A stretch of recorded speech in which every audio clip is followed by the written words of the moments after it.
In American history, many ideas and actions have led to greater things as a result. Many people do not acknowledge the impact that the Federal Art Project had on American culture and art and its importance. The truth is, the Federal Art Project was a breakthrough in American history, a milestone of its own, apart from the New Deal and the Works Progress Administration that often overshadow it in history. Who knows what American art would have been like after the Great Depression and today, if the Federal Art Project would have never been created. The 1920s were full of prosperity, indulgence, and good times. Widely known as the Roaring Twenties, no one predicted the devastation that would come in the next decade, the Great Depression. By 1929, 1% of the American population controlled 40% of the wealth in the country. On October 29, 1929, the stock market crashed. This is widely used as the marker for the beginning of the Great Depression, but the American economy started declining 6 months before the crash.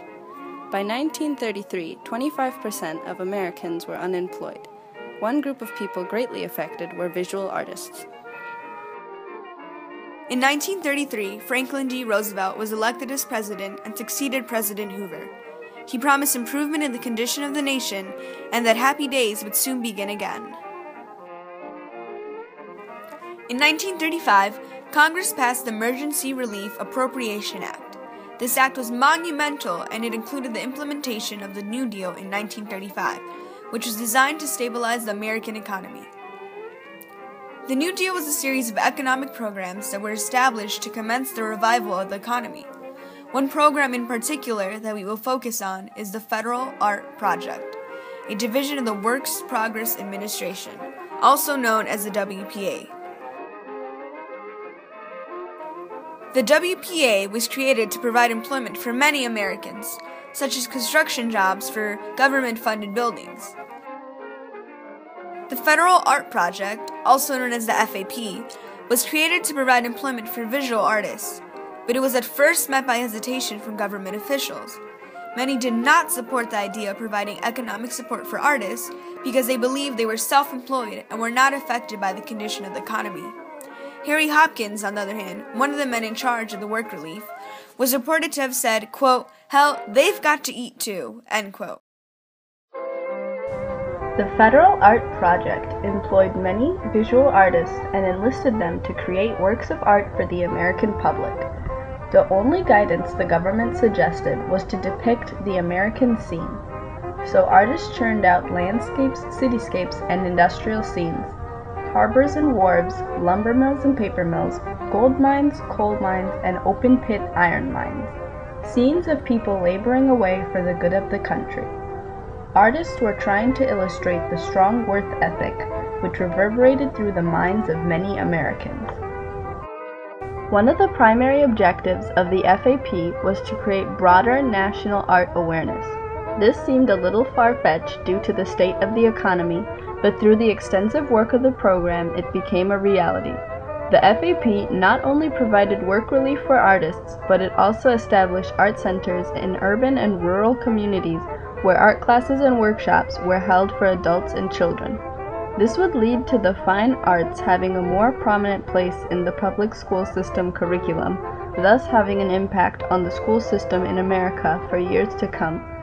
Along with affecting the school system, it influenced the way art was appreciated. Art became less of a luxury among Americans and it transformed into an entity that everybody, no matter their income, could take part in. The city of Chicago is home to many pieces of art that were done by FAP artists.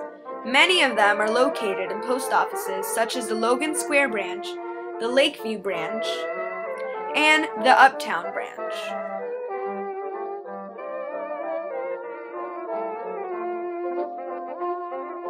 Many of these pieces of art depict America at work and American history.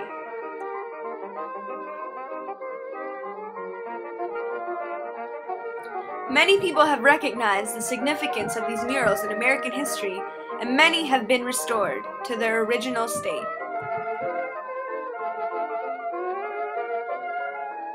FAP artists in Chicago were also enlisted to create posters for Chicago attractions such as the Buckingham Fountain and the Art Institute.